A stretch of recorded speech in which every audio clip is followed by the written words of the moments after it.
Hello guys, welcome back my YouTube channel Mannu gold Smith या M के motivation गुरु। आज मैं आप लोग के सामने एक ऐसी वीडियो लेकर आया हूँ जिसमें हम ग्रामर यानी व्याकरण के बारे में अध्ययन करेंगे। आप लोग जो इंग्लिश की नींव है यानी इंग्लिश का जो एकदम बेसिक पार्ट है वो है हमारा ग्रामर। ग्रामर के अंदर हम जानेंगे कि आखिर ग्रामर क्या है, अल्फ़ाबेट क्या है, लेटर क्या है, वर्ड क्या है और सेंटेंसेस क्या होते हैं। इन सब चीज़ों के बारे में आज हम इस वीडियो में जानेंगे। तो चलिए देरी ना करते हुए चलते हैं हम आज के इस वीडियो पे। सबसे पहले अगर आप हमारे चैनल पे नए हैं या अभी तक आपने हमारे चैनल को सब्सक्राइब नहीं किया तो चैनल को सब्सक्राइब कर लें और बेल आइकन को दबा दें ताकि आने वाली जो भी हमारी वीडियो हो सबसे पहले आप तक पहुंचे। तो दोस्तों देरी ना करते हुए चलते हैं हम आज के वीडियो पे। तो देखिए, इस वीडियो में जो हमारा फर्स्ट टॉपिक है वो है ग्रामर। यानी हमें इस वीडियो में इन 5 चीज़ों के बारे में वर्णन करना है। यानी ग्रामर क्या है, अल्फ़ाबेट, लेटर, वर्ड, सेंटेंस। तो सबसे पहले हमारा आता है ग्रामर। ठीक, तो ग्रामर आपको पता है, ग्रामर का हिंदी होता है व्याकरण। तो व्याकरण आपको पता है कि हम व्याकरण दोनों जगह पढ़ते हैं। अगर हम इंग्लिश पढ़ रहे हैं तो इंग्लिश में हम इंग्लिश ग्रामर पढ़ते हैं, अगर हम हिंदी पढ़ रहे हैं तो हिंदी में हम हिंदी ग्रामर पढ़ते हैं। तो हमें दोनों जगह सेम कुछ ऐसी कंडीशंस, ऐसे सिचुएशंस आती है जहाँ सभी चीज़ें एक समान होती हैं, चाहे वो इंग्लिश ग्रामर हो या फिर हिंदी ग्रामर हो। तो हम सबसे पहले ग्रामर के बारे में जानते हैं, आखिर ग्रामर कहते किसे हैं। तो आप यहाँ से नोट्स भी बना सकते हैं। मैं आपको स्टेप बाय स्टेप स्लोली बोलूँगा ताकि जो नोट्स बनाना चाहें वे नोट्स बना सकते हैं। तो देखिए, ग्रामर का डिफिनेशन क्या होता है। तो हम कह सकते हैं कि ग्रामर जो है वह एक कला होती है। ग्रामर एक कला होती है जिसमें हम किसी भी भाषा को शुद्ध रूप से बोलना, लिखना सीखते हैं। यानी हम इसका डिफिनेशन इस प्रकार दे सकते हैं कि ग्रामर की सहायता से हम किसी भी चीज़ को यानी किसी भी भाषा को शुद्ध रूप से बोलते व लिखते हैं। जी हाँ, आप नोट कर सकते हैं कि ग्रामर वह कला है जिसकी सहायता से हमें शुद्ध लिखना और बोलना आता है, उसे हम ग्रामर कहते हैं। ठीक, आप इसको नोट कर सकते हैं, इसलिए मैंने 2-3 बार इसको रिपीट कर दिया। ठीक, आप इसको नोट करके नोट्स बना सकते हैं। तो आइए आगे हम चलते हैं। आगे हमारा सेकंड अल्फ़ाबेट यानी वर्णमाला। आप देख रहे हैं यहाँ पे अल्फ़ाबेट, वर्णमाला। सेकंड हमारा है यहाँ पे अल्फ़ाबेट, ठीक, वर्णमाला। आइए जानते हैं हम अल्फ़ाबेट किसे कहते हैं। अल्फ़ाबेट, आप में से बहुत से लोग अल्फ़ाबेट को कहेंगे कि यहाँ से अगर आपसे पूछा जाए कि इंग्लिश में अल्फ़ाबेट कितने होते हैं, इंग्लिश में अल्फ़ाबेट कितने होते हैं, तो अधिकांशतः कहते हैं कि ये सब क्या है, आप एक अल्फ़ाबेट हैं। लेकिन नहीं, इन देखिए इसका हिंदी होता है वर्णमाला। ठीक, जिस प्रकार हम एग्ज़ाम्पल लेके चले कि सपोज करिए ये हमारे पास एक फूल है, ये हमने कई सारे फूल हैं हमारे पास। ठीक, अगर इसकी ये अलग अलग है तो ये हमारे पास क्या है, फूल है। It's means flower. ये क्या है, फ्लावर है। ठीक, अगर हम इन फूलों को जोड़कर, ठीक, इन फूलों को जोड़कर एक माला तैयार करें, क्या तैयार करें, माला। It's mean garland.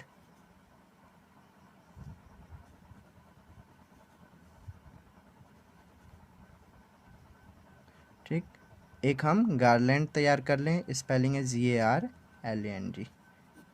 ठीक, एक गार्लैंड तैयार करें तो आप देख रहे हैं कि यहाँ पे फूलों का यानी कई सारे फूलों को जब हम लोग एक साथ जोड़े हैं तो एक हमारा माला यानी गार्लैंड तैयार हुआ है। ठीक उसी प्रकार इन सभी अक्षरों को यानी लेटर्स को, ठीक, ए से जेड तक जो हमारे लेटर्स हैं इनको अलग अलग हम लेके चलें तो ये हमारे लेटर्स हैं, ना कि अल्फ़ाबेट।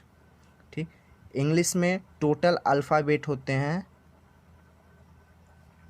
यानी ए से लेके जेड तक के सभी यानी पूरे लेटर्स के समूह को, लेटर्स के समूह को हम अल्फ़ाबेट कहते हैं, यानी वर्णों की पूरे समूह को, यानी ये ए से जेड तक जो हमारा पूरा समूह है इससे हम कहते हैं अल्फ़ाबेट।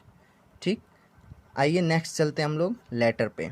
लेटर जो होता है अक्षर, ये हम आपको बताए हैं कि ये जो अलग अलग है यानी A B C D dash dash dash जो हमारे 26 हैं, ठीक, ये हमारे क्या होते हैं लेटर्स होते हैं, ये हमारे लेटर्स होते हैं।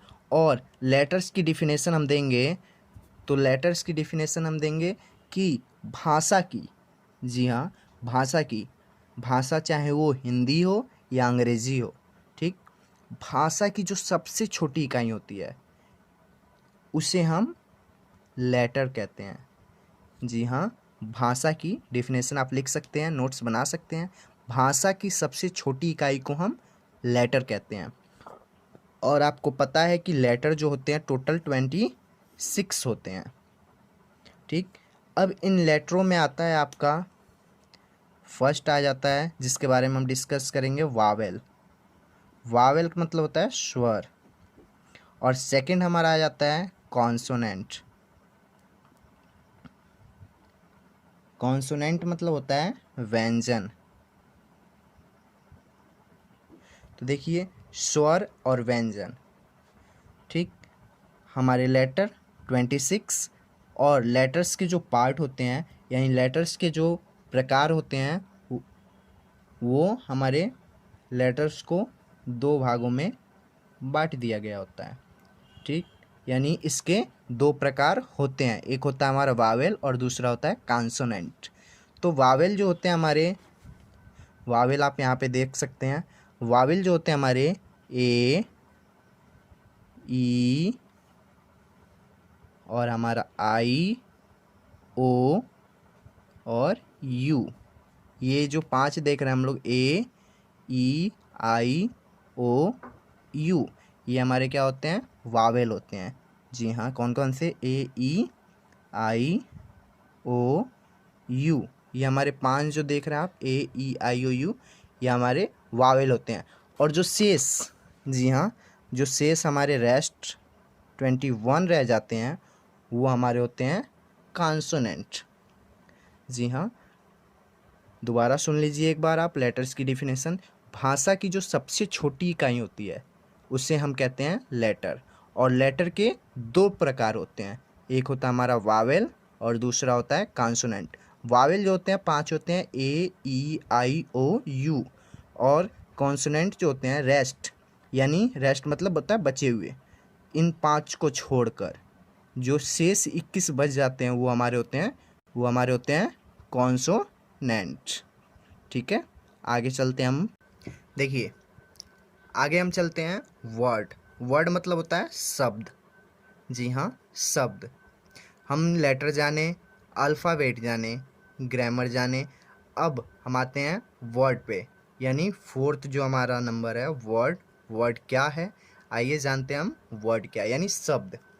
तो देखिए वर्ड जो होता है, हम अभी लेटर के बारे में जाने। लेटर की डिफिनेशन आपको बताई गई कि जो भाषा होती है उसकी सबसे छोटी इकाई यानी एकदम न्यूनतम यानी सबसे छोटी इकाई जो होती है वो होती है लेटर। ठीक, और लेटर आपको बताया गया लेटर 26 होते हैं। और लेटर्स के दो प्रकार होते हैं, एक होता है वावेल और दूसरा होता है कॉन्सोनेंट। वावेल आपके 5 होते हैं और कॉन्सोनेंट जो शेष 21 रह जाते हैं वो हमारे कॉन्सोनेंट होते हैं। उसके बाद हम आते हैं वर्ड पे। वर्ड जो होता है इन्हीं लेटर्स के, यानी जब इसकी डिफिनेशन लिखना हो तो आप कह सकते हैं कि जब 2 या 2 से अधिक लेटरों को आपस में मिला दिया जाता है तो वह वर्ड बनता है। डिफिनेशन आप नोट कर सकते हैं, जब दो या दो से अधिक लेटर्स को आपस में मिला दिया जाए तो वो वर्ड बनते हैं। हाँ, और एक बात याद रहे कि जो वर्ड बनता है उस प्रत्येक वर्ड का कोई ना कोई अर्थ, इट्स मीन मीनिंग निकलना चाहिए। यानी वर्ड की डिफिनेशन आप देंगे, दो या दो से अधिक जब लेटर्स को आपस में मिला देंगे तो वर्ड बनेगा और उस वर्ड का कोई ना कोई अर्थ निकलना चाहिए। यानी जब दो या दो से अधिक अक्षरों को यानी लेटर्स को हम आपस में मिला दें तो वर्ड्स बनते हैं और उन वर्ड्स के कोई ना कोई अर्थ होने चाहिए। एग्जाम्पल में हम देखते हैं, एग्जाम्पल हम देख लेते हैं। जैसे मैं कुछ लिख दूं, मैंने वर्ड ले लिए ये AMT, इसको हमने AMT, ये 3 क्या है हमारे लेटर्स हैं, ये तीनों अलग अलग है। AMT, इन तीनों को हम मिलाएं तो एक हमारा बना वर्ड। बट हम देख रहे हैं कि AMT इस वर्ड का कोई अर्थ नहीं निकल रहा है। ठीक, तो ये हमारा वर्ड नहीं होगा। अगर इसी AMT को हम MAT इस रूप में रखें तो ये हमारा बन रहा है MAT, मैट। और आपको पता है कि मैट का अर्थ होता है, इसका अर्थ होता है चटाई। यानी हम जब दो या दो से अधिक लेटर्स को आपस में मिलाएंगे तो वर्ड बनेगा और इस वर्ड का कोई ना कोई अर्थ निकलेगा। तो ये हमारा वर्ड की डिफिनेशन हो गई। इसके बाद हम चलते हैं सेंटेंस पे। आप देख रहे हैं सेंटेंस, तो हम चलते हैं सेंटेंस पे। चलिए हम जानते हैं हम सेंटेंस के बारे में। तो सेंटेंस की हम डिफिनेशन देंगे जिस प्रकार हम लोग देखें, लेटर, आपको बताया गया भाषा की सबसे छोटी इकाई को लेटर कहते हैं। सेकंड आपको बताया गया वर्ड, तो आपको बताया गया कि इन्हीं लेटरों के मिलाने से वर्ड बनता है, लेकिन इस वर्ड का कोई ना कोई अर्थ निकलता है। इन दोनों के बाद हम आते हैं सेंटेंस पे। तो सेम डिफिनेशन हम यहाँ से दिए, लेटर को मिलाने से वर्ड बनता है, तो यानी दो या दो से अधिक वर्ड को मिलाने से यहाँ पे सेंटेंस बनेगा। यानी हम पहले जाने कि जब दो या दो से अधिक लेटर मिलते हैं तो वर्ड बनता है। अब जब दो या दो से अधिक वर्ड मिलेंगे तो हमारा सेंटेंस बनेगा। तो हम डिफिनेशन इसकी ऐसी भी दे सकते हैं कि जब, डेफिनेशन आप नोट कर सकते हैं कि जब दो या दो से अधिक वर्ड्स यानी शब्दों को आपस में मिला दें तो हमारा वाक्य बन जाता है। जब दो या दो से अधिक वर्ड्स को आपस में मिला देते हैं तो हमारा वाक्य बन जाता है। और इसकी एक अलग भी आप डिफिनेशन दे सकते हैं सेंटेंस की, कि क्या शब्दों के समूह को सेंटेंस कहते हैं जिसका कोई अर्थ निकलता हो।